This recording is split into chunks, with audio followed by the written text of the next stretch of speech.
You wake up one day and groggily rub the sleep out of your eyes. After a few moments, you're alert enough to reach for your phone. Time to catch up on all the messages and Instagram likes and Facebook posts you missed during your sleep. Except your phone's not working. You have no service, and that should be impossible because you recently ditched T-Mobile. Shrugging, you reach for your laptop and flip it open, double-clicking on Firefox because Safari and Chrome are trash browsers. Oddly, Firefox refuses to load. You check your laptop's connectivity and sure enough, no service again. Weird, you think to yourself as you throw on some pants and check on your desktop, which also has no internet connection. Now, edging to a full-blown first-world panic, you head downstairs to make sure Mom paid the internet bill. You find her there in the kitchen aimlessly mixing something. You can't quite tell what it is because she has her back turned to you, but you think you hear her slightly groaning? Hesitantly, you call out to your mother, whose body suddenly jerks as she turns around slowly, moving very, very stiffly. As she turns to face you, you're horrified to see her dead eyes staring at you, and with a growl of brains, she leaps for you. You make a run for it, rushing outside and fleeing for your life, but the neighbors spot you and take off running after you too. In seconds, you're being chased by a mob of zombified relatives and neighbors, and they're almost upon you when you turn the corner and suddenly hear, "Get down!" Instinctively, you duck down, and in front of you, a military patrol in Humvees opens up 50 caliber machine guns, chewing the zombies to pieces. Overhead, you hear the roar of jets as 500-pound bombs are being dropped all over your former suburban neighborhood. Welcome to the zombie apocalypse. The previous scenario has been a staple of science fiction for decades, and stories of zombie apocalypses have thrilled and terrified generations of humanity. Yet for the United States military, the zombie apocalypse is no laughing matter, and they have a plan to stop it dead in its tracks. Pun fully intended. Contingency Plan 8888. The United States military regularly creates think tanks whose jobs are to envision future conflict or disaster scenarios, and then draw up military and civil responses to address these threats. Throughout the years, American war planners have created plans for everything, from nuclear war with the Soviet Union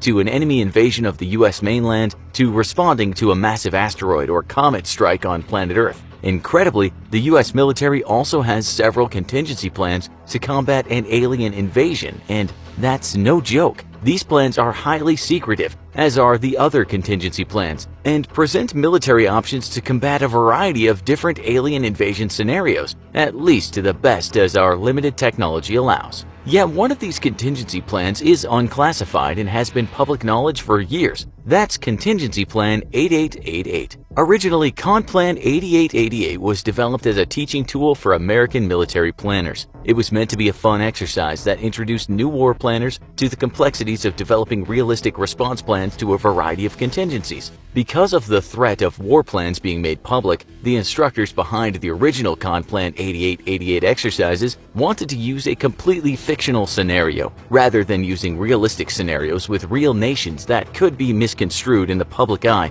as an actual war plan. Because the US military actually has realistic contingency plans to counter an alien invasion, it was decided that zombies presented the best option for developing a practice war plan to allow students to learn the ins and outs of military planning. However, just because Con Plan 8888 was developed as a teaching exercise and not taken very seriously does not mean that it's a credible and fully functional plan. If zombies ever did kick off an apocalypse, Con Plan 8888 would be there to save the US from extinction. So what does Con Plan 8888 involve? First, the plan addresses the threats from a variety of different types of zombies. First is the PZ, or pathogenic zombies. These are zombies who are created after a host is infected by a virus, bacteria, or other form of contagion. Next are RZs, or radiation zombies. These are zombies created by extreme exposure to electromagnetic and/or particle radiation. EMZs are evil magic zombies, or zombies created by an evil occult force. SZs, or space zombies, are zombie life forms that originate from outer space, or created by the toxic contamination of the Earth's environment by an extraterrestrial source. WZs, or weaponized zombies, are zombies that have been developed in a lab somewhere to be used as a military weapon, perhaps deployed by a foreign adversary. SIZs are symbiont-induced zombies, or zombies who are created by the introduction of a symbiont life form into a healthy host. The symbiont keeps the host alive, but acting as its personal puppet. VZs, or vegetarian zombies, are zombies who do not feed on flesh, human or otherwise. but rather who feed on plant life, such as zombies from the Plants vs. Zombies series of video games. These zombies pose just as great a threat to humanity due to their appetite for vegetation, which can cause massive deforestation and the destruction of food crops. Lastly, the plan addressed the threat posed by CZs, or chicken zombies, which are the only type of zombie that actually exist. These zombies are produced when chickens are improperly euthanized with carbon monoxide and left in a pile of bodies, only for the still living chicken to crawl its way out of the pile and walk around until organ failure kills it. Next, the plan moves on to discuss the effect of environment on both zombies and surviving human population. It notes that pathogenic zombies will be vulnerable to ultraviolet light thanks to the UV light's ability to impair the function of RNA, which comprises most viral life forms. Thanks to this sensitivity, pathogenic zombies are not expected to be active during noon or in bright sunny conditions, and will likely be active at night. Evil magic zombies, space zombies, vegetarian zombies, and weaponized zombies are believed to be immune to any extreme meteorological phenomenon except for fires, floods, tornadoes, or tsunamis. For human survivors, the plan stresses the need for rainwater conservation, seeing as most public services will no longer be working. Also, groundwater or stream and river water is not recommended for drinking, as it will be unknown if it will be a vector for zombie infection. Humans who don't shelter in place in locations that protect from direct effect of air currents also run the risk of zombie infection if pathogen or zombification source is airborne. From here, the plan moves on to 5 phases of a response to a zombie outbreak. Upon news of the dead rising from their graves, or evil wizards creating zombie hordes, the U.S. military will initiate Phase 0 of Con Plan 8888. The phase is also called Shape the Environment, and will focus on giving U.S. warfighters as great warning time and strategic advantage against the zombie hordes as possible. Military and civil agencies will monitor disease vectors for possible zombification,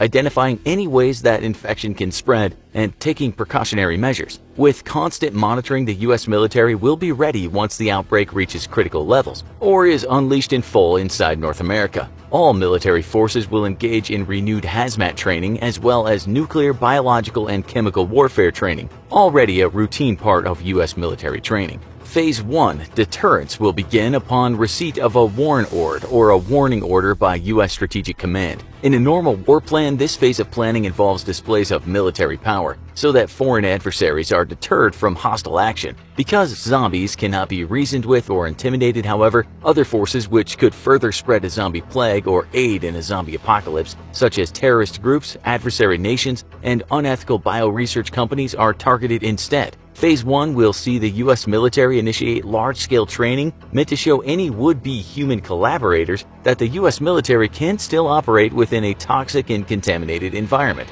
hopefully deterring evil bioresearch companies or terrorists from aiding the zombie apocalypse. Phase 2, Seize the Initiative, will begin upon receipt of an alert order by U.S. Strategic Command. This will immediately initiate a complete recall of all military and reserve personnel, and the immediate implementation of all continuity of operations plans, or co-op plans as they're known, are meant to ensure that no matter what happens, all of the major military commands are able to continue functioning as well as the civilian government. The plan will deploy all ground, naval, and airborne command and control nodes, with preparations to remain deployed for at minimum 35 days. This will ensure that the U.S. military remains in control of its forces no matter what happens next. U.S. Strategic Command will reach out to potential adversary nations, such as Russia and China, and inform them of preparation for counter-zombie operations, conducting confidence-building measures to ensure these nations don't believe the mobilization is using the zombie threat as a cover for military action against their own countries. The U.S. Air Force's Global Strike Command, in conjunction with assets from other services, will immediately generate forces for strike missions against zombie horde concentrations, not just here in the U.S., but abroad.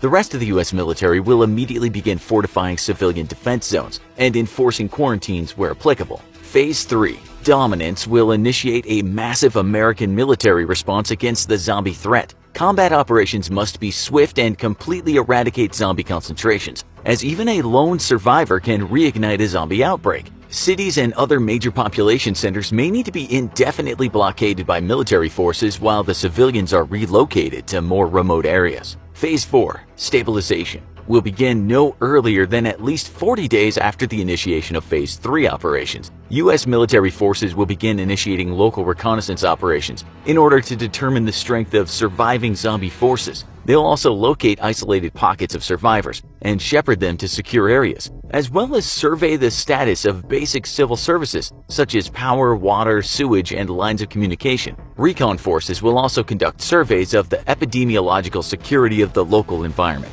ascertaining if a lingering zombie infection threat is still remaining. Phase 5 normalization will see U.S. military forces aid in the re-establishment of civil authority. Commercial and civilian infrastructure will be repaired as best as possible, and the restoration of functioning civil services will be a top priority. Con-Plan 8888 aims to prepare the U.S. military to stop a zombie apocalypse dead in its tracks, and highlights the specific actions that local forces need to take in order to ensure their survival and the continued ability to fight back against the zombie hordes. The plan does highlight some current strategic limitations, however, such as a lack of dedicated counter-zombie military task force. There's also the difficulty in ensuring a zombie is truly neutralized, though the plan does recommend that military forces burn all the bodies thoroughly. Other strategic limitations include the inability to maintain airborne command posts in the air past a week. This is because while in-flight refueling could keep airborne command posts operational for a month, or perhaps even more if needed, the airfields that support the tankers which would fuel these aircraft would likely be overrun by zombies very quickly. There are also serious defensive deficiencies for many of the nation's ground-based command and control nodes, as few command and control nodes within the United States are hardened facilities capable of withstanding a relentless horde of zombies. Con-Plan 8888 recommends that facilities maintain a stockpile of lumber and train their personnel how to weld, so they can better secure their facilities against outside intrusion. Lastly, the plan warns that there is little useful scientific data to be used by the U.S. military to counter a zombie threat, and war planners may need to turn to popular media for inspiration on destroying the Walking Dead. There's also a dire warning within Con-Plan 8888 that of all the different types of zombies that the U.S. military may have to face, evil magic zombies may prove to be the most difficult to defeat, as they're animated by evil magic. The plan suggests the recruitment of the Chaplain Corps to combat this threat. Do you think any plan could really stop a zombie apocalypse? What type of zombie would you be most afraid of? Let us know in the comments, and as always, if you enjoyed this video, don't forget to like, share, and subscribe for more great content before the zombies eat all our brains.